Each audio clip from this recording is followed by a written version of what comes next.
सत चैतन्य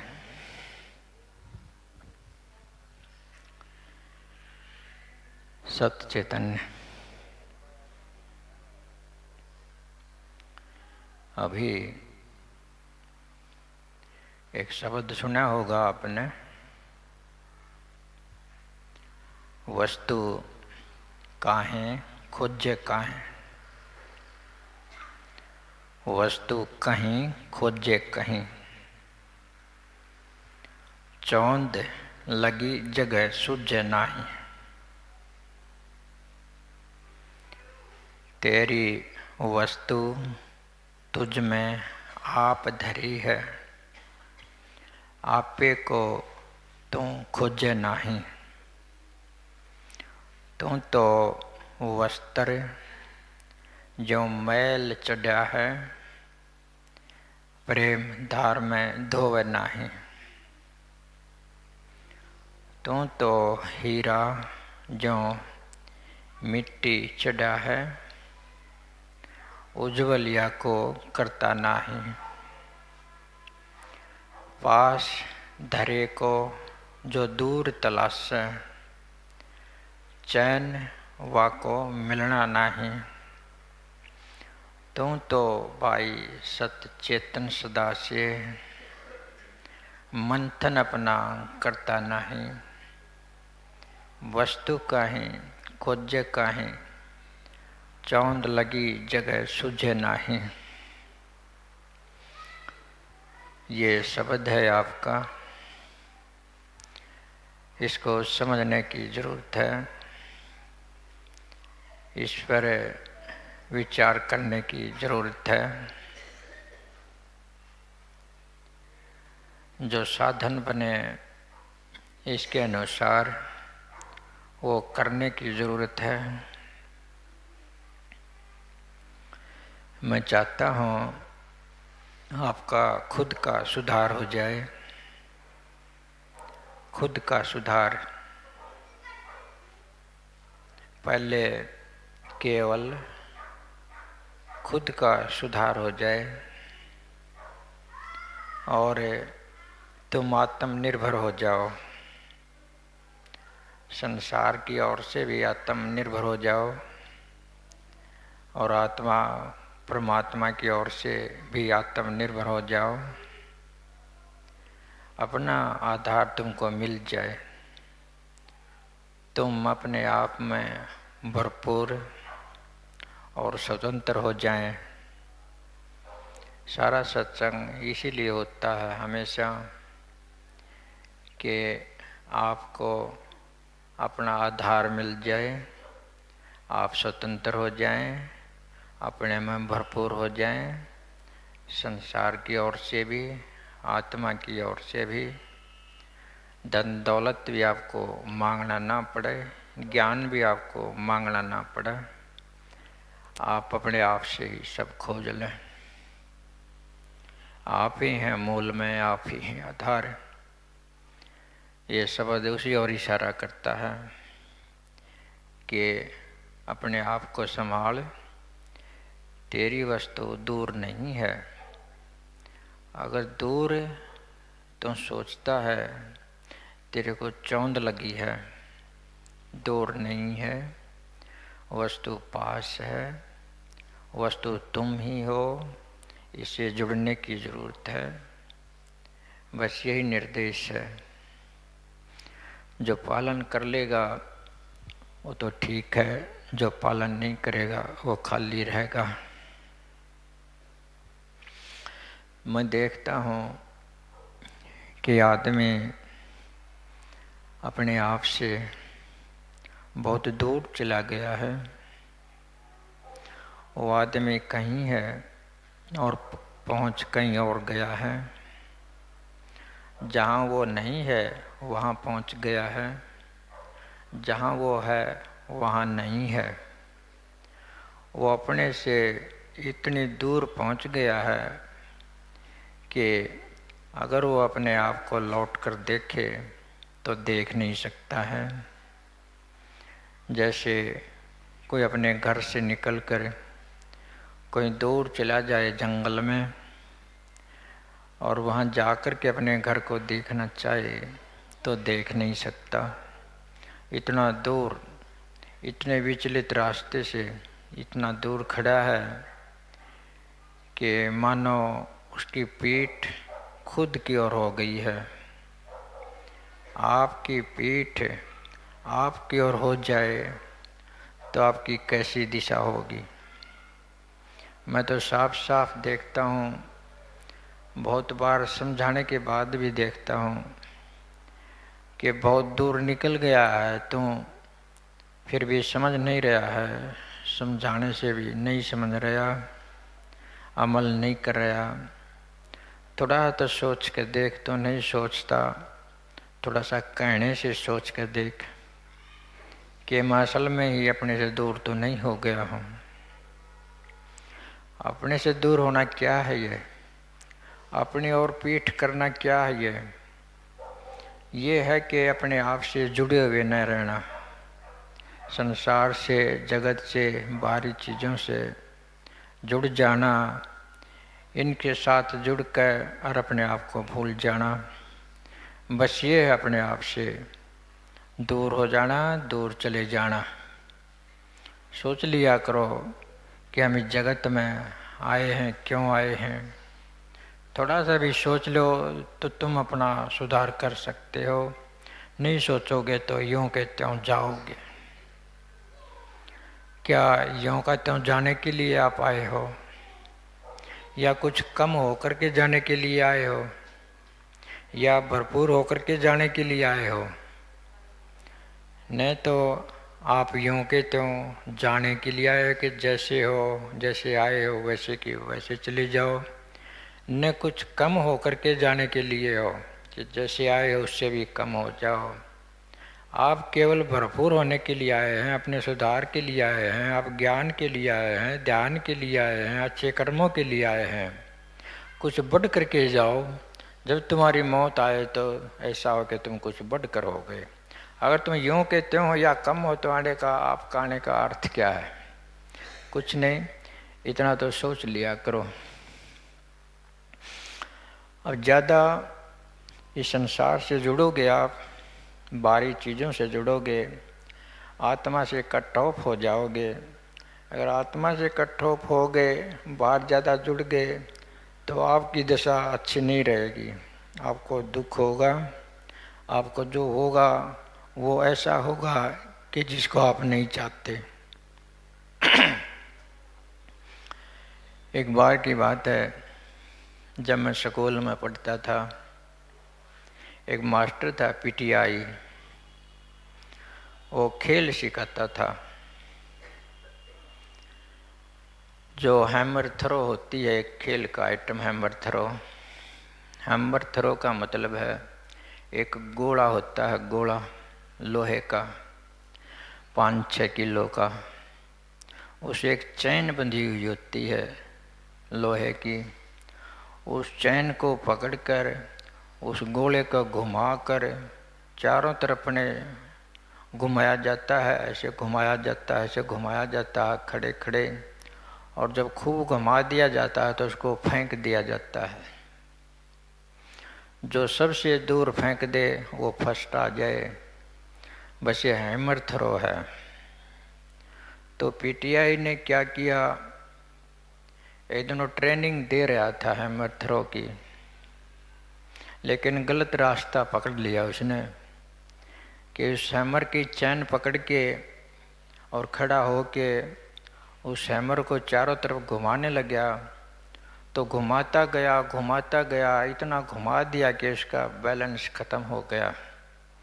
हैमर का वजन ज़्यादा हो गया घुमाने से चारों तरफ, बाहर को प्रेशर ज़्यादा हो गया, तो उस पीटीआई के पैर उखड़ गए। ज़्यादा बाहर की ओर ज़्यादा जोर हो गया, बाहर की ओर ज़्यादा गति होगी।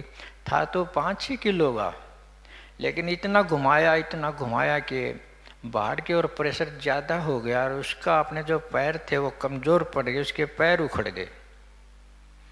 तो उसकी कान पट्टी लगी जा करके। अपना क्या हैमर आप घुमाया 5 किलो का ही था तो भी उसके पैर उखड़ गए। यही है मेरा कहने का मतलब। तुम अपने साथ नहीं रहोगे तो पैर उखड़ जाएंगे। ये संसार और कुछ नहीं है, थोड़ा सा ये अस्तित्व है, इसको पकड़ करके इसके साथ इतना एक हो जाओगे जैसे हैमर के साथ एक हो जाए तो तुम्हारे पैर उखड़ने जरूरी हैं। तुम अपना ठिकाना नहीं रहोगे, एक तरह की एक्सीडेंट होगा, कान पट्टी जमीन पे लगेगी, दुख होगा। तो इतना तो सोच लो कि इतनी मत चपटो कि तुम्हारे पैर उखड़ जाएं। चिपटो तो इतने चुपट लो कि तुम्हारे पैर जमे रह जाएं और तुम्हारा बाहर का काम भी चल जाए। यहाँ तक तो है ठीक, यहाँ तक तो तुम अपने से दूर नहीं गए, कुछ अपने पास भी हो। थोड़ा इतना ध्यान तो रख ही लो, इतने सत्संग तुमने सुन लिए, थोड़ा सा कहने से सुनने से बाहर की पकड़ को कुछ कम कर दो, आत्मा की पकड़ को थोड़ा बढ़ा दो। आत्मा की पकड़ को बढ़ा दो, तुम्हें कोई खतरा नहीं है। संसार की भारी चीज़ों की पकड़ बढ़ा दी तो आपको खतरा है। आत्मा के साथ पकड़ रखते हुए संसार से पकड़ रख भी लो तो तुमको कोई नुकसान नहीं है। तुम आत्मा की ओर से ही भरपूर हो जाओगे और संसार की ओर से ही भरपूर हो जाओगे। तो दूर जाने के हम देखते हैं रास्ते क्या क्या हैं। जितने भी तरीके हैं, जितनी भी विधि हैं जो तुमको तुम्हारे से दूर ले जाते हैं, जो तुमको बाहर जोड़ते हैं, वो सारी विधियाँ, वो सारे ऐसे साधन हैं जो बाहर जाने के रास्ते हैं, जो दूर जाने के रास्ते हैं। कुछ भी है जो तुमको तुम्हारे से दूर करता है वो तुम्हारे से दूर जाने का रास्ता है। इतना तुम पहचान लो। जैसे उदाहरण के तौर पर मैं आपको बताऊं कि पहले पहले पुराने समय में एक तरीका था तप का। तप पहले तप किया जाता था, तप से शक्ति प्राप्त की जाती थी। तब ये सत्संग वगैरह ऐसी ऐसी चीज़ें नहीं होती थी। तप होता था, केवल शरीर से हट किया जाता था, तप किया जाता था और उससे किसी देवता को, किसी शक्ति को सिद्ध किया जाता था। अब ये तप लगता तो ठीक है तुमने भी कि तप तो अच्छी चीज़ है, तप करें तो। यहाँ भी कोई तप करे तो आप उसके पैरों में पड़ोगे, माला चढ़ाओगे, सब कुछ करोगे, उसका आदर दोगे, श्रद्धा बना लोगे कि तप करता है। लेकिन तुमने ध्यान रखना चाहिए ये तप की जो विधि है ये खुद से दूर जाने का रास्ता है। तप की विधि मैं थोड़ा थोड़ा करके आपको समझाऊंगा कि दूर जाने के रास्ते कौन से हैं और आपने कैसे कैसे उनको अपनाया है, दुनिया ने कैसे कैसे उनको अपनाया है। अब वो अपने साथ तो है नहीं, चाहे कष्ट उठाते हैं, चाहे तप करते हैं, वो तो किसी दूसरी शक्ति के साथ हैं। माना कि तप शिव जी के साथ, शिव जी के लिए कर रहे हैं, ब्रह्मा के लिए, विष्णु के लिए, काली के लिए या और किसी देवी देवता के लिए वो तप करते हैं। वो उस देवी देवता से जुड़े हैं, खुद से नहीं जुड़े हैं। तप के द्वारा और कुछ नहीं हो रहा, वो अपने आप से दूर जा रहे हैं। अब दूसरे नंबर पाता है जैसे यज्ञ है, हवन है। लोग यज्ञ भी करते हैं, हवन भी करते हैं। इसमें भी जो दैविक शक्तियाँ अंदर सूक्ष्म शक्तियाँ हैं उनको सिद्ध किया जाता है। उनके मंत्र बोल करके, उनको आहुति दे दे करके उनको सिद्ध किया जाता है। ये भी एक दूर जाने का रास्ता है, निकट आने का नहीं है, क्योंकि इसमें भी आप अपने आप से नहीं जुड़े हो, किसी बाहरी शक्ति से जुड़े हो। बाहरी शक्ति से जुड़े हैं तो समझो आप अपने से दूर यात्रा कर रहे हो। वो शक्ति आपको मिल भी जाए, इससे तुम्हें अपना आपा नहीं मिलेगा। अगर उस करने से तुम्हें अपना आपा मिल जाए तो तुम दूर नहीं गए। अगर उस करने से तुम्हें अपना आपा नहीं मिलता तो समझो दूर चले गए। अब यज्ञ हवन है, ऐसे एक मार्ग है भक्ति का भी। तप की तरह से, यज्ञ हवन की तरह से ये भक्ति का भी मार्ग है जिसमें किसी की भक्ति की जाती है। भक्ति का अर्थ ही है जो अपने से बाहरी है, अपने से कोई दूसरी मौजूदगी है, उसकी भक्ति करना, उसकी आराधना करना, उसकी पूजा करना। जैसे किसी की कोई भक्ति करता है तो वो उससे जुड़ा है, जिसकी भक्ति करता है वो उससे जुड़ा है, वो अपने से नहीं जुड़ा है। वो अपने से नहीं जुड़ा है, वो दूसरे से जुड़ा है, तो इसका मतलब वो अपने साथ नहीं है, वो अपने से दूर जा रहा है। इस प्रकार हम कह देते हैं कि भक्ति भी आपका रास्ता नहीं है, आपका रास्ता आत्म योग है। अपने आप से जुड़ने का रास्ता आपका किसी अन्य से जुड़कर, किसी और से जुड़कर उसको पाना आपका लक्ष्य नहीं है। अपने आप से जुड़कर अपने आप को पाना आपका लक्ष्य है। तो भक्ति से भी रास्ता नहीं आ सकता।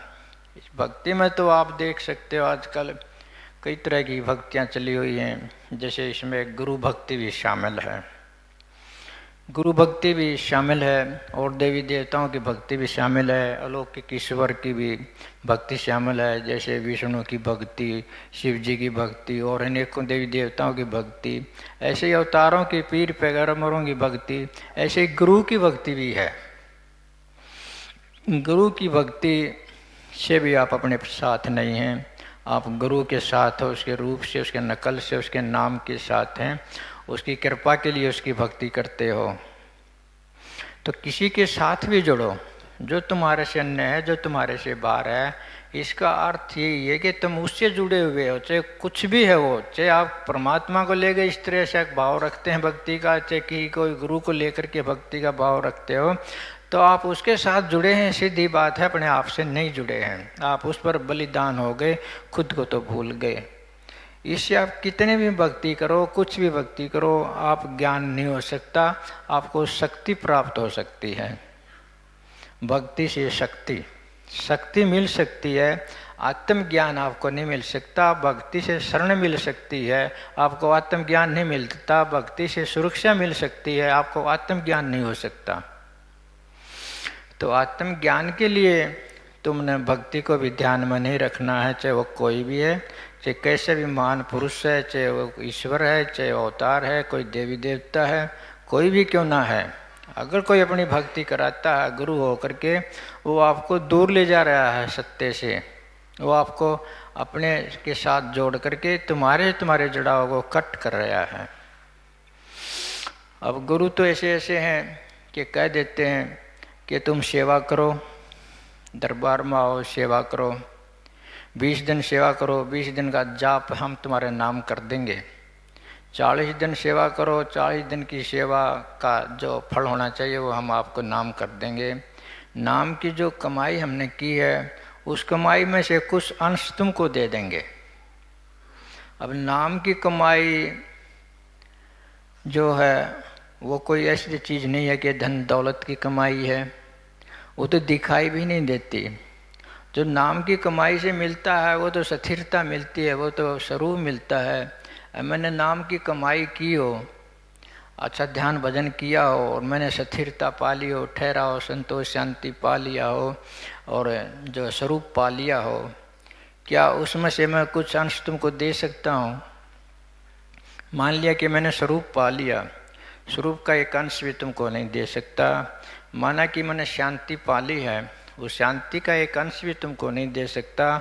माना कि तुमने स्थिरता पा ली है, उस स्थिरता का एक अंश भी तुमको नहीं दे सकता। मैं कुछ नहीं दे सकता जिसने अपने खुद में मैंने प्राप्त कर लिया है। छोटी सी बात है समझने की। अगर मैं आपको कहूँ कि सारा दिन तुम सेवा करो, काम करो आश्रम में, मैं तुम्हें जो है जो श्रम है, श्रम का दान जो है, जो विश्राम है वो तुमको दे दूंगा। जितना विश्राम मैंने किया है उस विश्राम में से थोड़ा सा विश्राम तुमको भी दे दूंगा। तुम सारा दिन जो है सेवा करो, काम करो। क्या मैं विश्राम तुमको दे सकता हूँ? तुम विश्राम ना करो, मैं तुमको विश्राम दे दूंगा? मैं अपने विश्राम में से कुछ विश्राम काट कर तुमको दे दूंगा? नहीं दे सकता। मैं अपने विश्राम में से कुछ विश्राम नहीं दे सकता। तो इस प्रकार से कौन क्या दे सकता है? जो पाना है तुमने खुद पाना है, मैं तुम्हारे चौंधे तोड़ता हूँ। समझते हो ना? इस वहम में ना बढ़ जाइयो कि तुमको इस तरह से कुछ मिल जाएगा। जो मिलेगा वो आत्म अनुभूति होगी, आत्म प्राप्ति होगी, तुम्हारे अपने स्वरूप की प्राप्ति होगी। वो क्रिया से तुमने गुजरना होगा, वो साधना से तुमने गुजरना होगा, तब जाके वो चीज़ मिलेगी।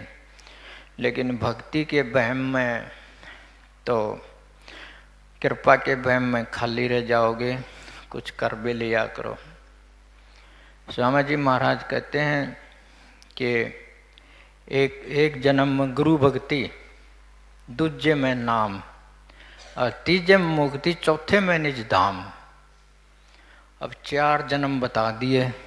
एक जन्म जो तुम गुरु की भक्ति करते रहो। अब क्या प्रमाण है? तुम अगले जन्म में भी तुम कह देंगे कि तुम तो अभी भक्ति करने लगे, क्या प्रमाण है कि तुमने पिछले जन्म में भी की हो? गुरु के तो ठाठ हो गए। एक जन्म तो कोई कहीं नहीं जाएगा, क्योंकि एक जन्म के लिए तो भक्ति बोल दी। एक जन्म तो तुम माथा पटकोगे, दंडोत मारोगे, तुमको कुछ नहीं मिलना। इस तरह से इतना लंबा 4 जन्म का रास्ता बता दिया। ये तुमको सब बहकाने की बात है, हमने पास लगाने की बात है, और कुछ नहीं है। तुम सकते हो, प्राप्त कर सकते हो, इसी जीवन में कर सकते हो। इसी जीवन में तुम ध्यान भजन करके अपने आप में लौट सकते हो। लौट गए तो सब हो गया और कुछ नहीं होना। तो इतनी लंबी दौड़ मत लगाओ कि तुम आ गए हो, आपने मन में बना ली कि मैं गुरु की एक जन्म तो भक्ति करूँगा, फिर अगले जन्म में नाम ले लूँगा। बिल्कुल खाली रहोगे, कुछ नहीं मिलना आपको। नाम तो ये कहने की बातें हैं। नाम तो बका करके जाते ही दे देते हैं। लोगों को कहते हैं टारगेट बना करके कि तुमने 10 को नाम दिलाना है, तुमने 20 को नाम दिलाना है, तुमको इनाम दिया जाएगा। वो बका सका के उनका नाम दिला देते हैं। फिर क्यों कहते हैं एक जन्म गुरु भक्ति, तीजे में नाम तो अभी दे देते हैं। कहना कुछ है, करना कुछ है। थोड़ा सा अपना ध्यान से रहा करो, सारे सत्संग सुन लिया करो, लेकिन ध्यान से सुना करो। मैं जैसा कहता हूँ वैसा पालन कर लिया करो। अगर तुम्हें कहीं बकाया जाता है वहाँ सत्संग मत सुनो, जाकर देख लो जरूर, नहीं तो तुम्हारे ऊपर भी गलत असर पड़ जाएगा, क्योंकि तुम इतने चेतन नहीं हो। अपने ठिकाने से सत्संग सुनो, और जहाँ सुनो जा करके यथार्थ रूप से सुनो, समझ से सुनो। ये क्या कर रहा है? ये हमें दूर कर रहा है हमारे आप पे से, कि अपने साथ जोड़ रहा है। कोई भी है, कितना भी महान है, विशाल है, कितना बड़ा गुरु है कि और महात्मा है, जो तुमको अपने साथ जोड़ता हो, केवल अपने साथ जोड़ता हो, जो परमात्मा से साथ भी ना जोड़ता हो, तुम्हारी आत्मा के साथ भी ना जोड़ता हो, वहाँ मत जाओ, वहाँ मत जाओ। बिल्कुल भी तुम्हारे नुकसान होगा। परख लो जरूर जा करके, लेकिन वहाँ से हट जाओ, तुम्हारा कोई लाभ नहीं होगा। तो लक्ष्य तो यही है कि अपने आप से जुड़ना। बल्कि यहाँ तक बोल देते हैं गुरु महाराज तो कि गुरु परमात्मा से भी बड़ा है। अगर गुरु की भक्ति करनी है, परमात्मा की भक्ति छोड़नी होगी। अब ऐसी भक्ति करोगे तुम जो परमात्मा की भक्ति से हटाते हो और अपनी भक्ति कराते हो। इनमें हरणाकुश में क्या फ़र्क है? इनमें और रावण में क्या फ़र्क है? जो अपनी भक्ति कराने वाले हैं वो भी थे, समझे ना। तो इस प्रकार से ये अपने आप को परमात्मा बना के ठहरा देते हैं।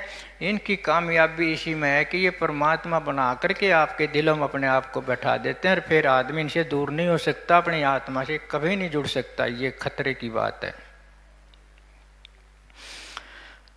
तो ये भक्ति है कि गुरु भक्ति है, आपको दूर ले जाएगी। गुरु से प्रेम करो, सेवा करो, उसका आदर करो। एक बात मैं साफ कहता हूँ, उसको इष्ट मत बनाओ, उसको परमात्मा मत बनाओ, उसको गुरु ही रहने दो, शिक्षक को शिक्षक ही रहने दो, उसे सहायता ले दो, उसके पास बैठो, सेवा करो, सारी बातें करो, लेकिन इष्ट तुम्हारा केवल पूर्ण परमात्मा है। बस इतना ध्यान रखो। अगर कोई गुरु परमात्मा से बड़ा बन बैठता है और अपनी भक्ति कराता है, वो ठीक नहीं है। समझते हो ना इन बातों को? तो ज़्यादा डिटेल में न जा कर के, ये भक्ति की बात है कि भक्ति का जो रास्ता है, ये जो कदम है, ये भी तुमको तुम्हारे से दूर ले जाने वाला रास्ता है। इसे सावधान रहें, विवेकशील बन जाओ, चिंतनवान बन जाओ, ध्यानवान बन जाओ, प्रेम से जीवन व्यतीत करो, करनी करो, तुम्हें वो मिल जाएगा जो भक्ति से कभी नहीं मिल सकता। लेकिन थोड़ी सी हिम्मत करनी होगी, हिम्मत करनी होगी। ऐसा करने के लिए हिम्मत करनी होगी। ये सब के बस का काम नहीं है कि अपने आधार पर आके अपनी जो है करनी कर ले। सजगता से, प्रेम प्यार से सत्संग सुन ले, गुरु के पास भी बैठ ले और उसके पास वो इष्ट भी ना बनाए। गुरु को कैसा होना चाहिए वास्तव में? गुरु को पानी जैसा होना चाहिए। पानी में आप स्नान करते हो, वो आपका मैल उतार देता है पानी, लेकिन मैल भी उतार देता है, आप उसे स्नान भी कर लेते हो, शरीर को भिगो भी लेते हो। क्या पानी आपके शरीर पर ठहरता है? पानी से स्नान करोगे, पानी आपका मैल तो उतार देगा, लेकिन आप पर ठहरा हुआ नहीं रहेगा। आप सूख जाओगे, नहीं सूखोगे तो पहुँच दोगे। तो गुरु को पानी जैसा होना चाहिए, जो तुमको स्नान सा भी करवा दे और तुम पर डट भी ना जाए। अगर पानी में स्नान करो और पानी तुम पर डट गया, पहुँचने से भी ना जाए और सुखाने से भी ना जाए, तो क्या हालत होगी आपकी? आप भीगे भीगे रहोगे, भीगे भीगे हो जाओगे, 100 चीज़ों को भिगाते फिरोगे।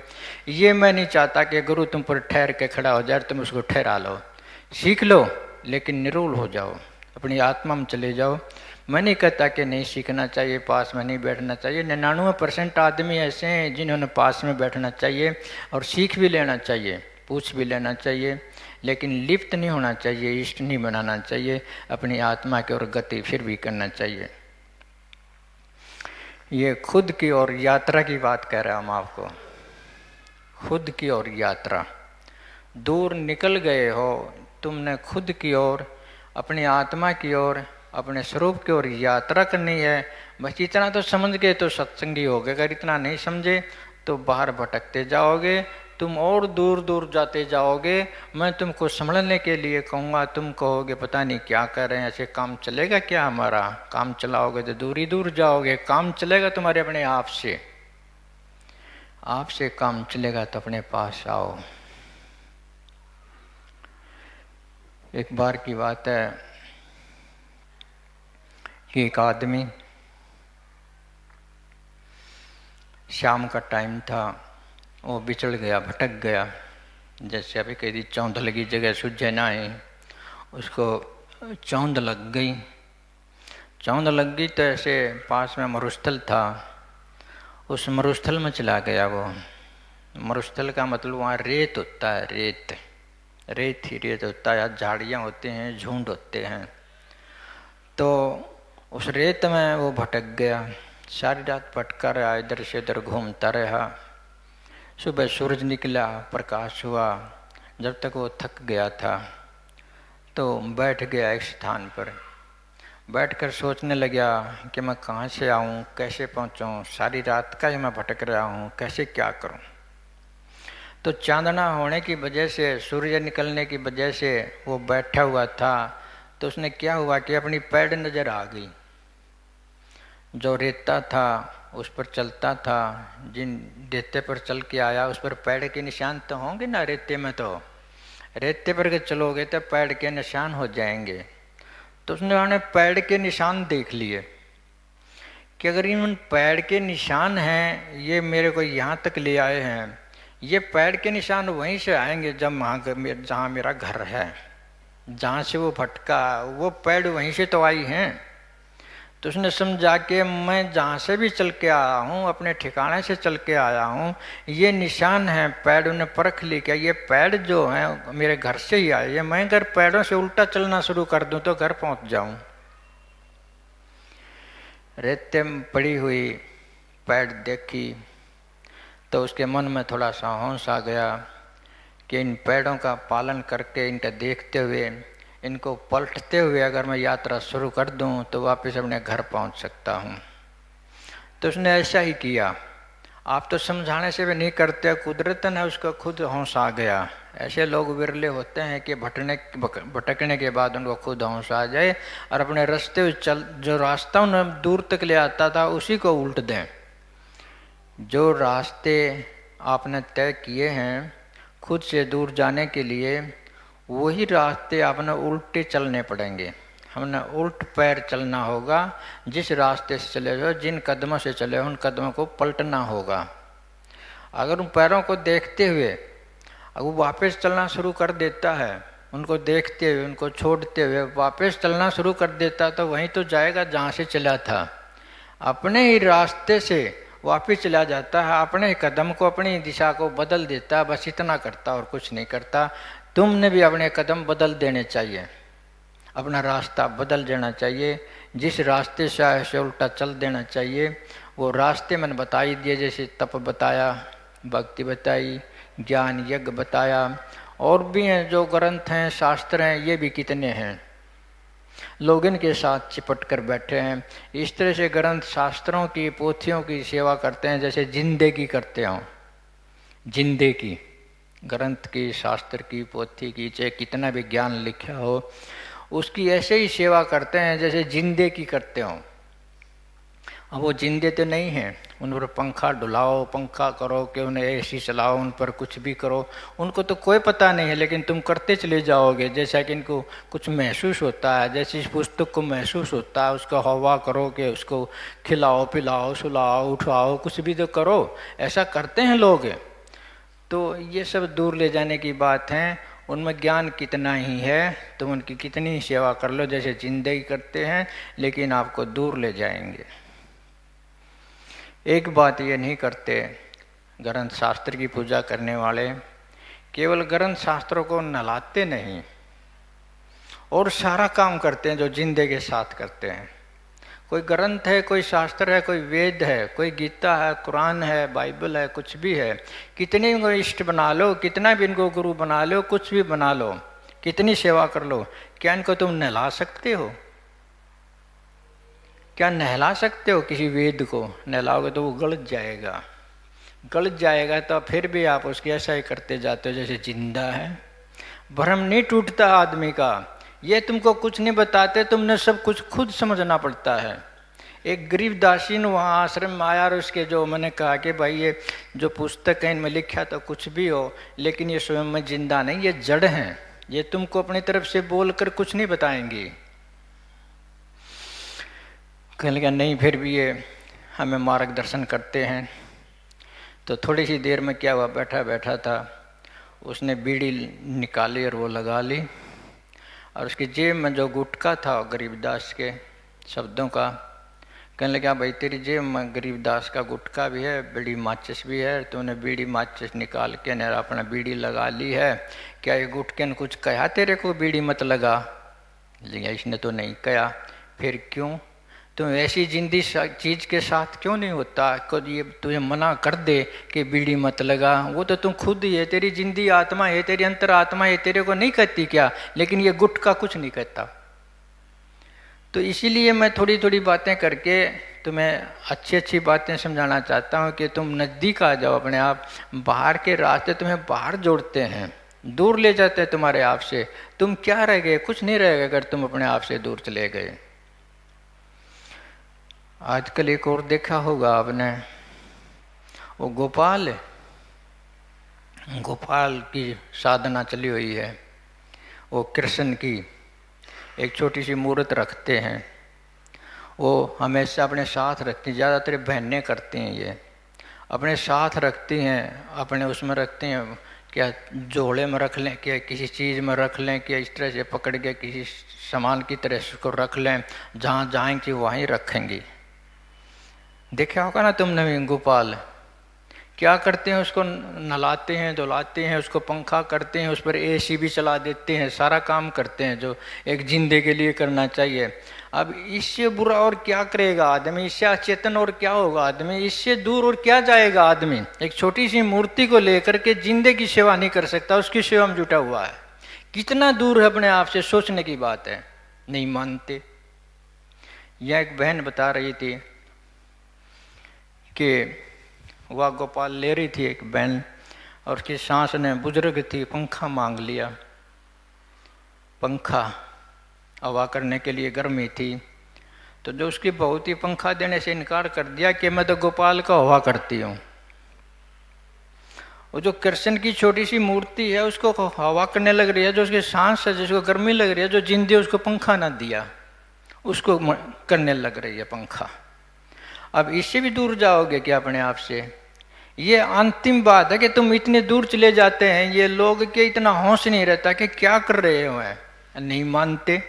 और उसकी सेवा से क्या क्या चाहते हैं वो? घर में सारी सुख सुविधा, दुकान चल जाए, बेटा पड़ जाए, शादी हो जाए, छोरा हो जाए, अनेकों चीज़ उससे चाहेंगे जो आपको मेहनत से मिल सकती हैं, जो आपके कर्म से ही मिल सकते हैं। उसको पंखा ढुला करके उसके ऊपर एसी चला सकते हैं गोपाल पर, लेकिन बुजुर्ग पर एसी नहीं चला सकते, उसको चाय नहीं दे सकते, उसको दूध नहीं दे सकते। अपनी आत्मा को समोच कर रख दोगे और क्या जाओगे अपने आप से दूर। कुछ भी ऐसी चीज़ें हैं तो ये तो तुमको दूर रखेंगी, तो थोड़े सावधान रह जाओ इस पाखंड से। इस पाखंड में ना जाया करो। मेरा मतलब ये है, मैं तुमको क्यों सुनाता हूँ ये बात, पता है इस बात का। सत्संगी हो तुम्हें सुनाने की तो ज़रूरत नहीं, लेकिन तुम सत्संगी होते हुए ऐसा करते हो। सत्संगी होते हुए बाहर जाते हो, सत्संगी होते हुए दूर जाते हो, इसलिए मेरे को बताना ये मजबूरी है, नहीं तो बताने की जरूरत क्या है। कोई ऐसा हो तो अपने आप को वापस मोड़ ले, उल्टे कदम कर ले। अपने जिस रास्ते से गए हो अपनी दिशा बदल दो, जिन पैरों से गए हो उनको छोड़ दो, उल्टी पैर पकड़ लो, तुम अपने घर आ जाओगे।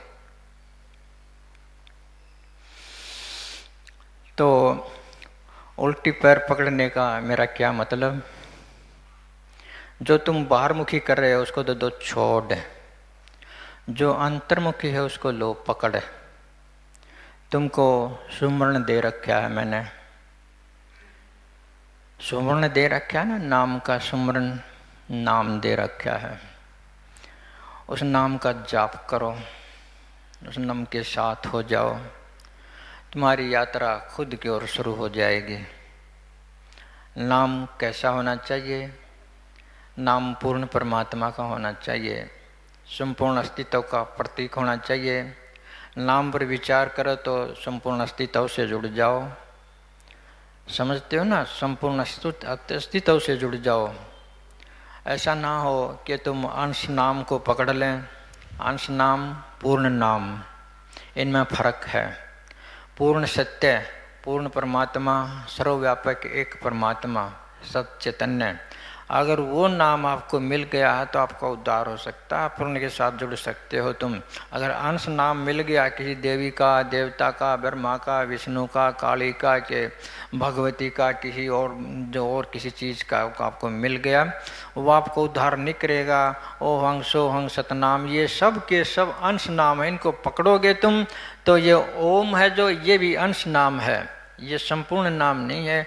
ये तो हठ योग में इसका वर्णन आता है कि ओम और कुछ नहीं है, हमारे सूक्ष्म शरीर का प्रतीक है। अगर आप पलोथी मार के बैठ जाएं, इसी तरह से हो जाओगे जैसे ओम की शक्ल है। पलोथी मार के ऐसे ही हो जाते हैं ना, नीचे दो टांगे और ऊपर एक सिर और वो निशान ऊपर, ऐसे ही हो जाओगे जैसे तुम्हारा शरीर है।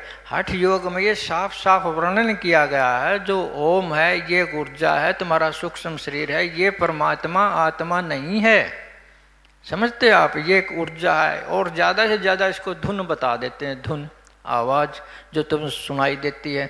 ये ऐसे ऐसे जो नाम हैं, ओहंग सोहंग है, ओम वगैरह वगैरह, गायत्री मंत्र है, कुछ भी नाम है, ये सारे के सारे नाम अंश नाम हैं। केवल एक ही नाम संपूर्ण और पूर्ण जो सत्य चैतन्य है, इसका कोई बाइकाट नहीं कर सकता। कोई बाइकाट करता हो तो यहाँ ले आए मेरे पास। सब कुछ इसी की अभिव्यक्ति है, सब कुछ यही है, भीतर से लेकर ऊपर के तक ये एक संपूर्ण अस्तित्व है। मैं तो कहता हूँ ये नाम भी नहीं है तो तत्व है। जब तक आपको बोध नहीं होता, जब तक आपको ये नाम लगेगा, जब आपको बोध हो जाएगा ये आपको नाम नहीं लगेगा, ये तत्व लगेगा, आपको सीधा अस्तित्व लगेगा। जो हो, जो सत्य वही लगेगा, आपको नाम भी नहीं लगेगा। ये नाम तो जब तक है जब तक तुमको बोध नहीं हो जाता सत्य का। तो भजो तो नाम है, बोध करो तो ये सर्व सत्य है। नाम हो तो ऐसा हो, ये तुमको सुरक्षा भी देता है, तुमको स्वरूप भी देता है, ये सारी चीज़ें देता है। समझते हो ना, इसका तुम अगर जाप करो, इसके साथ एक हो जाओ तो तुमको सुरक्षा मिलेगा, तुम्हें स्वरूप मिलेगा, तुमको शांति संतोष मिलेगा, तुम्हारा व्यवहार भी शुद्ध हो जाएगा। व्यवहार शुद्ध कैसे हो जाएगा? जो नाम जपता है, जो नाम के एक साथ हो गया, क्या वो गुस्सा कर लेगा? नाम जपता हुआ आदमी क्या गुस्सा कर सकता है? नाम जपता हुआ आदमी क्या क्रोध कर सकता है? नाम जपता हुआ कोई किसी को ठग सकता है क्या? नाम जपता हुआ ऐसा कुछ नहीं कर सकता। कोई टेंशन कर सकता है क्या? अगर नाम जपता है तो ये चीज़ें आएंगी कहाँ से? वो तो परमात्मा से जुड़ा है, वो तो आत्मा से जुड़ा है। लेकिन नाम का जप भी तो नहीं करता, नाम का गैप आ जाता है, नाम को छोड़ देते हो, नाम में विश्वास नहीं रहता, तब तो अंदर सारे विकार पैदा हो जाते हैं। तो ऐसे नाम में तुम्हारे व्यवहार में भी फर्क आ जाएगा, तुम्हारा व्यवहार शुद्ध हो जाएगा। इससे जुड़ोगे तो तुम्हें सुरक्षा मिल जाएगा, इससे जुड़ोगे तो तुम्हें स्वरूप में मिल जाएगा, सारी चीज़ें मिल जाएंगी।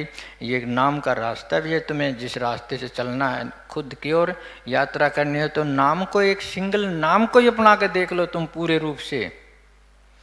नाम का जप तुम्हारे लिए ध्यान बन जाएगा, सुरक्षा मिल जाएगी, स्वरूप मिल जाएगा, आनंद मिल जाएगा।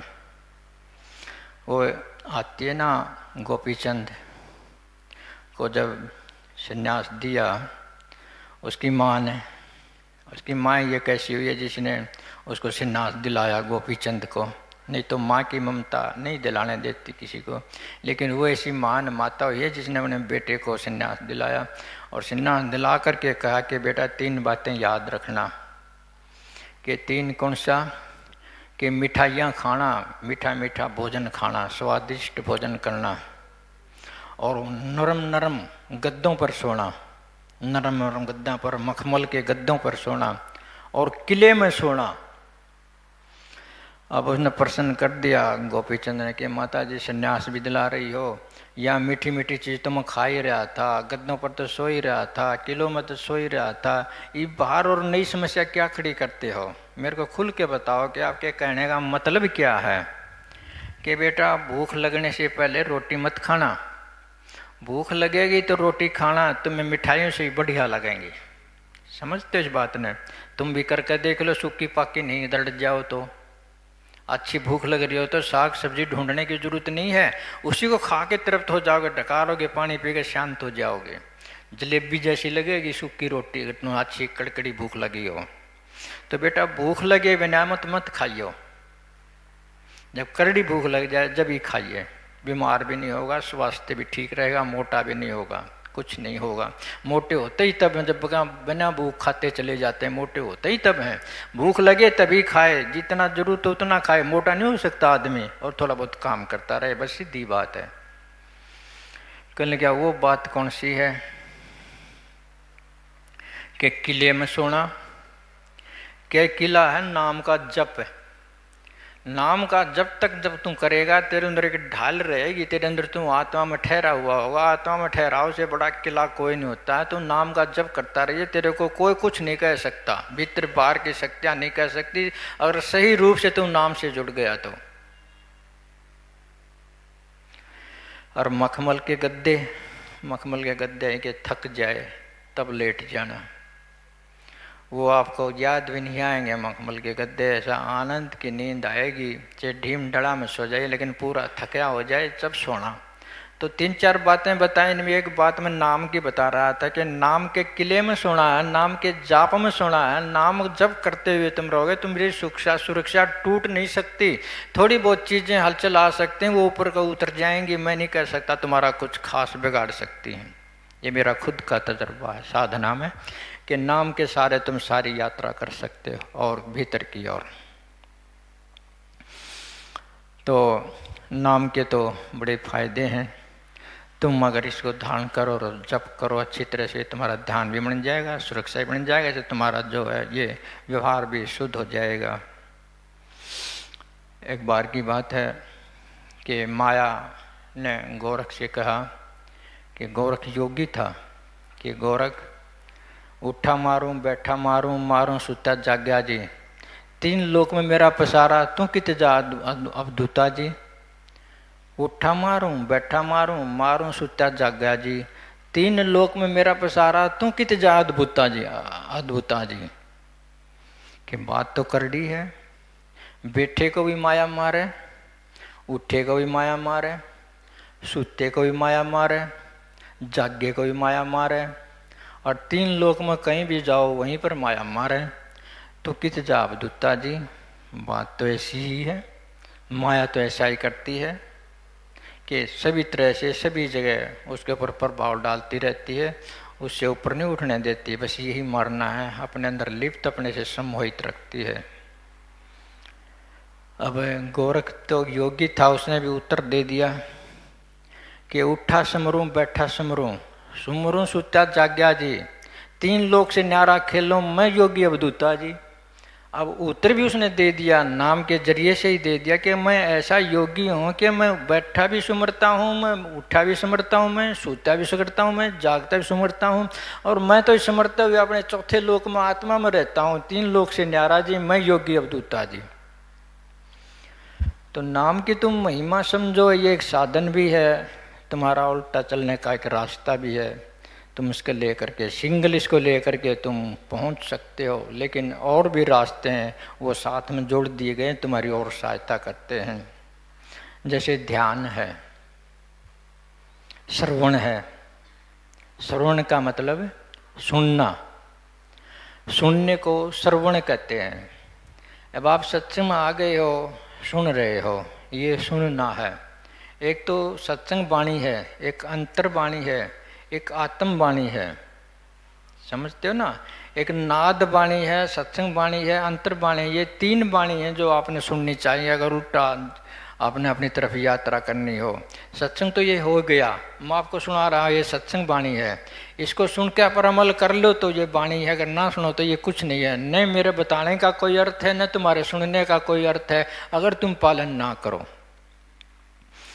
एक तो सत्संग को ध्यान से सुनो, टाइम पर सत्संग को अटेंड करो, सत्संगों को मत भूलो, सत्संगों को सुनो, ये तुम्हारी मदद करेगी भीतर जाने के लिए, तुम जगाएगी, तुमको रिचार्ज कर देगी। रिचार्ज करता है सत्संग आदमी को, उसको नया बना देता है, उसके विचार को नया बना देता है, उसके भाव को नया बना देता है, उसमें उत्तेजना भर देता है, उसको नए सिरे से जैसा कि तैयार कर देता है, उसके कई भ्रम कोई संशय दूर हो जाते हैं। सत्संग में बड़ा फायदा है सत्संग का। तो ये सत्संग वाणी है, इसको सुनो, ये भी अंतर जाने का एक रास्ता है, तुम्हारी ओर जाने का यात्रा का एक रास्ता है। श्रवण का एक और रूप है नाद वाणी का सुनना, नाद वाणी। अब नाद वाणी क्या है ये तो मैं तो बता रहा हूँ, लेकिन ज्ञान इसका उन्हीं को हो जो ध्यान करते हैं। जो ध्यान करते हों उनको ये अंतर्नाद की वाणी, ध्वनि की वाणी, जैसे आवाज़ है, कोई संगीत होता हो, जिसको भीतर की वाणी बोलते हैं, इसको नाम बोलते हैं। तुम ध्यान करोगे तो तुम्हारे सिर के अंदर कुछ सुनाई देने लग जाएगा। अगर ध्यान करने लगोगे नियम से, कायदे से तुम ध्यान करने लगो तो तुम्हारे अंदर कोई कोई आवाज़ होने लग जाती है, कोई संगीत की, कोई धुन की, जैसे कोई घंटी की आवाज़ सुनने लग जाए, यहाँ तक शंख की आवाज़, बांसुरी की आवाज़, बीन की आवाज़। इस प्रकार की जो आवाज़ है ये बाहर प्रकट हुई है, भीतर ही बोल रही हैं। घूं घूं की, भूं भूं की, टन टन की, ची ची की, पी पी की, बादलों की गड़गड़ाहट की से जैसे ये चलती है रेल, इसकी मक्खियाँ भनभनाती हैं, भौरे गुनगुनाते हैं, इस प्रकार की आवाज़ें तुम्हें भीतर सुनाई दे सकती हैं। इसको हम नाद वाणी कह सकते हैं। ये नाद वाणी आपकी मदद करेगी खुद में ठहरने के लिए, खुद को जानने के लिए, खुद की ओर जाने के लिए। अंत में इसके सुनते हुए तुम अपने आप में जा सकते हो। ये भी तुम्हारी सुरक्षा करेगी, ये भी तुमको आनंद देगी, ये भी तुमको स्वरूप तक पहुंचा देगी। एक और है सबसे भीतरी अंतर्वाणी। अंतर्वाणी होते अंतर आत्मा की आवाज़। जो सत्संग सुनते हैं ये बाहरी वाणी है, जो आप नाद सुनते हैं ये मध्यम वाणी है, जो आप अंतर्वाणी सुनोगे वो सबसे भीतर की वाणी है, वो तुम्हारे खुद के आत्मा की वाणी है, आत्मा की आवाज़ है। तुम कुछ भी करते हो वो तुमको हमेशा निर्देश करती रहती है। कोई अच्छा करोगे तो तुम खुश रहते हो, अच्छा नहीं करते हो तो तुमको मना कर देगी, ऐसा ठीक नहीं है ना ये वाणी। जो तुमको मना करे बुरा करने से, खुद को दूर जाने से तुम्हें मना करे, तो अंतर आवाज़ है, ये अंतर वाणी है, तुम्हारी आत्मा की वाणी है। लेकिन ये सुनाई नहीं देगी, ये केवल स्पर्श करेगी। मैं सत्संग में वाणी बोलता ये सुनाई देती है, धुन सुनोगे ये भी सुनाई देती है, लेकिन आत्मा की जो वाणी है वो आपको सुनाई नहीं देगी। बिना वाणी एक संगीत सुनिया साज नजर नहीं आया, समझते इस बात ने?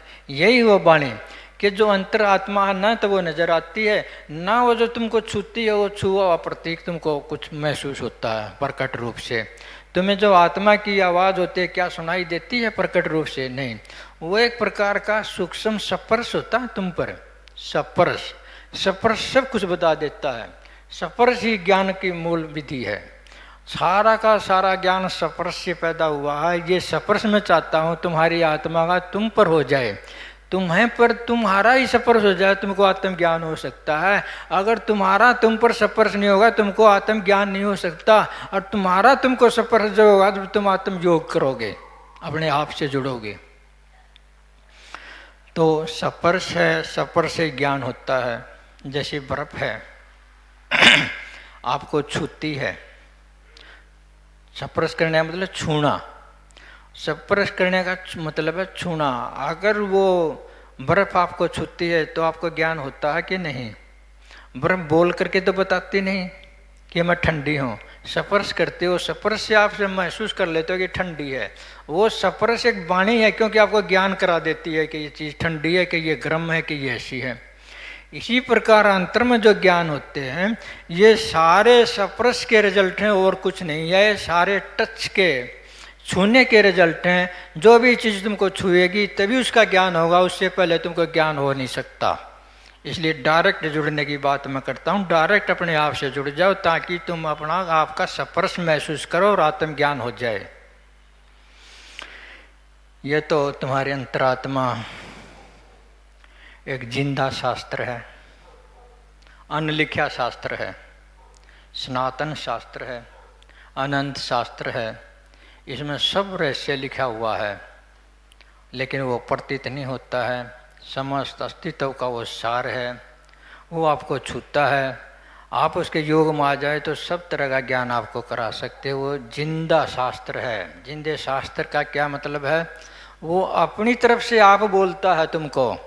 ऐसा दुनिया में कोई शास्त्र नहीं है जो अपनी तरफ से तुमको आप बोलता हो, तुम पढ़ते हो जब कुछ पता चलता है। ऐसा कोई शास्त्र नहीं है, कोई किताब नहीं है, कोई वेद कुरान नहीं है कि आप बोल के बताए कि मेरे अंदर ये लिखा है ये कर ले। लेकिन तुम्हारे अंतर आत्मा के रूम में जो किताब है, अनंत किताब है, जो शास्त्र है, वो सब कुछ बताती है। सब जितने भी शास्त्र हैं, विद्याएं हैं, विज्ञान है, सब इस स्पर्श का, इस भीतर के वेद का रिजल्ट है। इसी ने सब स्पर्श किए हैं, उस स्पर्श को तुमने व्यक्त किया है। ये एक ही भाषा है सारे अस्तित्व की। ऐसी भाषा है कि जो अस्तित्व अपने आप को बोलता है, अस्तित्व को अपने आप को बोले जाने वाली भाषा है ये। अस्तित्व के जो बोलता है ये खुद अपने आप को बोलता है, खुद सुनता है और खुद बोलता है, ये ऐसी भाषा है। ये एक ही है, कण कण की ये भाषा है, हर व्यक्ति की, जीव जंतु की, सारे ब्रह्मांड की ये भाषा है। क्योंकि सारा ब्रह्मांड हर जीव स्पर्श से संतुलित है। जैसा उसको स्पर्श होता है वैसी वो गति लेता है, वैसा उसका महसूस होता है। तो सारी भाषाएं हैं, इसी ने पैदा की हैं। स्पर्श से, स्पर्श एक होता है, वो भाषा सिर्फ एक है, सब चीज़ों की एक है, समस्त अस्तित्व की, सारे सत्य की, तुम्हारे की, जीव जंतु की, कण कण की भाषा एक है, वो है स्पर्श। स्पर्श ही तुमको सब बताता है। स्पर्श को सुनते तुमको बोध होता है, बोध समान होता है सबको। जैसे मैंने कहा कि बर्फ़ का बोध सबको समान होता है, कि उसको अलग होता है कि एक को बर्फ़ चरचरी लगती हो, एक को बर्फ़ गर्मी लगती हो, सभी को बर्फ़ ठंडी लगती है। सबका जो अनुभव है इसका बर्फ़ का एक ही तो होगा। अनुभव एक है सबका, जो भी अनुभव होता है वो एक होता है, लेकिन फ़र्क कहाँ पड़ता है? भाषा में। उसी स्पर्श को, उसी ठंड के स्पर्श को कोई कोल्ड कहता है, कोई ठंड कहता है, कोई शीत कहता है, अनेकों भाषाएं उसको देता है। सारी भाषाएं, जो जितनी भी भाषाएं प्रकट हुई हैं, सारी स्पर्श का रिजल्ट है। जो तुमको छूता है उसी को तुम व्यक्त करते हो, जो व्यक्त करना वो भाषा है। तो ये अंतर्वाणी है, ये स्पर्श, तुम्हारा तुम पर स्पर्श, ये तुम्हारी अंतर्वाणी है। ये कठिन बात है, इसको सुनो तो तुम आत्म योगी हो जाओगे। इसको सुनो और पालन करो तो तुम आत्मयोगी हो जाओगे। इससे पहले आत्मयोगी नहीं हो सकते। ये थोड़ा संघर्ष का काम है, ये थोड़ा मेहनत का काम है। इससे पहले तुमने सुमरण भी करना होगा, शरण भी करना होगा, सारे काम करने होंगे, ध्यान भी करना होगा। जब जाके तुम्हारी आत्मा तुमको टच करेगी, जब टच कर जाएगी तो तुमको बोध हो जाएगा आत्मज्ञान। आत्मज्ञान कोई ऐसी चीज़ नहीं है कि कहे सुने से तुमको प्राप्त हो जाए कि मैं ज्ञान तुमको दे दूं। ये तो भीतर जाके खुद ही तुम्हारा टच तुम पर होगा तो बोध हो जाएगा, नहीं तो नहीं हो सकता। तो ध्यान की बात है, मैंने नाम की बता दी, श्रवण की बता दी, ध्यान की बता दूं कि ध्यान एक ऐसी चीज़ है जो केंद्रित होना, सजगता के साथ, चेतनता के साथ किसी एक विषय पर, किसी एक विचार पर, किसी एक पॉइंट पर केंद्रित हो जाना ध्यान है। इससे तुम्हारी ऊर्जा इकट्ठी होएगी। तुम्हारी ऊर्जा बिखरी पड़ी है, अगर तुम ध्यान करने लगे तो एक स्थान पर इकट्ठी होने लग जाएगी। एक स्थान पर ऊर्जा इकट्ठी होने लग जाएगी तो तुम शक्तिशाली हो जाओगे। किस चीज़ से? विचार से शक्तिशाली, भाव से शक्तिशाली, कर्म से शक्तिशाली, संकल्प से शक्तिशाली, आत्मा से संकल्प शक्तिशाली। ये तुम्हें ऊर्जा जितनी केंद्रित होगी उतनी तुम्हें प्राप्त हो जाएगी, उतने तरह से शक्तिशाली हो जाओगे, मजबूत हो जाओगे, अटल हो जाओगे। तो ये इसका एक ध्यान का पहला ऊपर का फायदा है। लेकिन ध्यान ही एक ऐसा द्वार है जो तुमको प्रकृति के भीतर ले जाएगा। ये ऊपर प्रकृति दिखती है, ये एक पर्दा है, समझो, पर्दा, ऊपर ऊपर का पर्दा है ये प्रकृति। अगर इस प्रकृति के भीतर जाना है तो ध्यान करना होगा, तो सूक्ष्म मंडलों में जाना है तो ध्यान करना होगा। सूक्ष्म मंडलों में जा करके तुम प्रकृति में क्या देखोगे? जो ये हवा चलती है ना, ये हवा जो ऊपर ऊपर चलती है, ये तुम पाओगे कि चेतन है। ये ऊपर अग्नि देख रहे हो, इसको पाओगे कि ये चेतन है। ये पानी है, इसको पाओगे कि ये चेतन है। ये तुम्हें टच पर करेगा, जानबूझ के टच करेगा, जानबूझ के उल्टा हट जाएगा, इसको आप सिद्ध हो जाएगा कि ये चेतन है। अपनी दिशा इधर से इधर जाते तुम्हारे देखते देखते बदल सकते हैं, यहाँ तक कि अपना रूप भी बदल सकते हैं। जिनको आप जड़ देखते हैं ये भीतर चेतन है। जो भीतर चेतन है उनका ये रूपांतरित रूप ये स्थूल रूप है। उन्होंने रूप बदल के बाहरी रूप प्रकट धारण किया है। ध्यान में जाओगे तो ऐसे तुमको ज्ञान होंगे और ब्रह्मांडी ज्ञान भी आपको होंगे। जैसे तारे हैं, तारे दिखाई देंगे, चांद है, चांद दिखाई देगा, सूरज है, सूरज दिखाई देगा, आकाश है, आकाश दिखाई देगा, बादल है, बादल दिखाई देगा। ये इतने चमत्कारिक और शक्तिशाली और ज्ञाता रूप में दिखाई देंगे। मन चाहे जैसा रूप बदल सकते हैं, मन चाहे तो प्रकट हो सकते हैं, मन चाहे तो गुप्त हो सकते हैं, इधर से उधर जा सकते हैं। आप ऐसा सूर्य देख सकते हो, एक सेकंड में इधर दिख रहा है, दूसरी सेकंड में उधर दिख रहा है, एक सेकंड में चारों तरफ सूर्य ही सूर्य हैं, एक तरफ चारों तरफ चांद ही चांद हैं, रंग बिरंगे चांद हैं। आप देखोगे तो मैं ध्यान के बारे में जानबूझ के ये बातें बताता हूँ कि मैं ऐसा ना सोच लो कि यह किताबों में वैसा ही लिख रहा है। क्या मेरे बोध की बात आपको बताता हूँ कि ध्यान में जाओगे तो ऐसे ब्रह्मांडी चीजें आपको नजर आ सकती हैं। कोटिक चंदा उगमया और कोटिक सूरज भान, सुना सुनी की है नहीं, देखे का प्रमाण। समझते इस बात ने? ये कहने सुनने की बात नहीं है कि मैंने आपको बता दिया और तुमने मान लिया है। ऐसे मानने से कुछ नहीं होगा। तुम्हें जो प्रमाण मिलेगा वो देखने से मिलेगा। ध्यान करके भीतर जाओगे, जब तुमको प्रमाण मिलेगा, हाँ ये बात तो सत्य है, जो कह रहे थे ये तो है, ये खाली कल्पना नहीं है। कोटिक चंदा उगमया, कोटिक सूरजबान, और कहन सुन की है नहीं, देखन का सब प्रमाण। कोटिक चंदा उगमया और कोटिक सूरजभान, देखा देखी की भी है नहीं, चैतन्य मूल पहचान। थोड़ा सा और गहरे में चलते हैं हम कि देखन दाखन की भी है नहीं, सुना सुनाई की भी है नहीं। जो तुमको देखता है इससे भी तुम सम्मोहित मत हो जाओ। चेतन मूल है प्रमाण, चेतन मूल को पहचान कि इनसे भी पीछे कौन है। ये अंदर जो प्रकृति है, जो चमकदार प्रकृति है, जो शक्तिशाली जो अंदर प्रकृति है, जो आपको इधर से उधर फिरती हुई नजर आती है प्रकृति, ब्रह्मांडी पिंड इधर से उधर, ऐसे जैसे आदमी चलते फिरते हैं ऐसे अंदर भी पिंड हैं जो चलते फिरते हैं।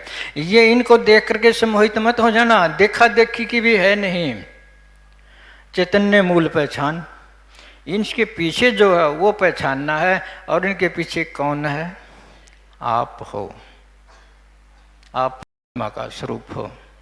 इनके पीछे आप हो, आप साधारण नहीं हो। अगर बोध करोगे, अगर भीतर से भीतर जाओगे तो आप पाओगे कि सभी चीज़ों में हर एक आदमी है, हर एक आदमी सर्वव्यापक है। ये तो ऊपर भी देख सकते हो आप सर्वव्यापकता। तो एक छोटा सा बीज ले लो, माना कि हमने सरसम का बीज ले लिया, एक ही दिखता होगा कण। उस बीज को बीजते चले जाओ, सारी धरती पर नहीं छा जाए तो वो बीज खाली एक दाना नहीं है, उसके अंदर इतने दाने हैं, इतने दाने हैं। अगर वो फैलते फूलते चले जाएं तो सारी धरती को ढक सकती है सरसम, और इतनी सरसम हो सकती है सारे ब्रह्मांड को भी ढक सकती है। ऐसी जगह कोई मिलेगी नहीं जहाँ सरसम ना हो। एक दाने से सब कुछ आच्छादित हो जाएगा। तो एक दाने की इतनी अक्षमता है, क्या आपकी नहीं है? लेकिन ये साधना की बातें बताता हूँ, वैसे नहीं है, ये प्रैक्टिकल बातें हैं। इनको सुनो और अमल करो तो ऐसा तुम अनुभव कर सकते हो खुद। मैं यही चाहता हूँ कि तुम दूर निकल गए हो, अपनी यात्रा को अपनी तरफ भी बढ़ा लो। ये थोड़ा थोड़ा करके बताया, इससे आगे भी है, चिंतन भी है। चिंतन को भी धारण कर लो, आज़ादी से चिंतन करो, स्वतंत्र से चिंतन करो। चिंतन में सीमाएं नहीं होनी चाहिए, पक्षपात नहीं होना चाहिए, स्वार्थ नहीं होना चाहिए, अहंकार नहीं होना चाहिए। ऐसा स्पष्ट सुंदर चिंतन करो, ये श्रेष्ठ विचार है। तुम अपनी आत्मा में चले जाओगे, प्रेम में चले जाओ। प्रेम में भी क्या है? कोई अहंकार नहीं, स्वार्थ नहीं, सब एकपण है। प्रेम आत्मा में ही होता है, आत्मा से ही आता है, उससे जुड़ोगे तुम भी आत्मा परमात्मा में चले जाओगे। प्रेम को अपना लो। कर्म है, कर्म को अपना लो। कर्म के बगैर तुम क्या करोगे? कर्म के बगैर तुम आत्मनिर्भर नहीं हो सकते। समझते इस बात को? कर्म के बगैर आत्मनिर्भर नहीं हो सकते। तो कर्म को अपना लो, आप प्रेम को अपना लो, चिंतन को अपना लो, ध्यान को अपना लो, श्रवण को अपना लो, स्मरण को अपना लो, कुछ तो ऐसा अपना लो, सत्संग को अपना लो कि ताकि तुम्हारी यात्रा तुम्हारी ओर हो सके। यात्रा तो मैंने करवा दी, अब गुरु तो कहते हैं नाम की टिकट ले लो, पहुंचा देंगे तुम्हें सतलोक। ले लो नाम की टिकट। टिकट भी मन दे रखी है, लेकिन रेल में कौन चढ़ेगा? अब रेल में चढ़ना तुम्हारी बात है। ध्यान दे रखा, सुमण दे रखा, श्रवण दे रखा, सारा सत्संग सुनाने लग रहा, एक पालन करने की बात है। समझते हो ना? खाली टिकट से काम नहीं चलेगा। तो बहुत है इतना सत्संग। अपने आप को बदलना है, अपने आप को सुधारना है। तुम अपने आप से बहुत दूर चले गए, अपनी और यात्रा करनी है। यात्रा करने के साधन बता दिया है, और ये भी बता दिया है कि अपने आप से दूर कैसे चले गए हो। सत्संग सुन लिया करो और सुनवाया करो, ठीक है? सत चैतन्य।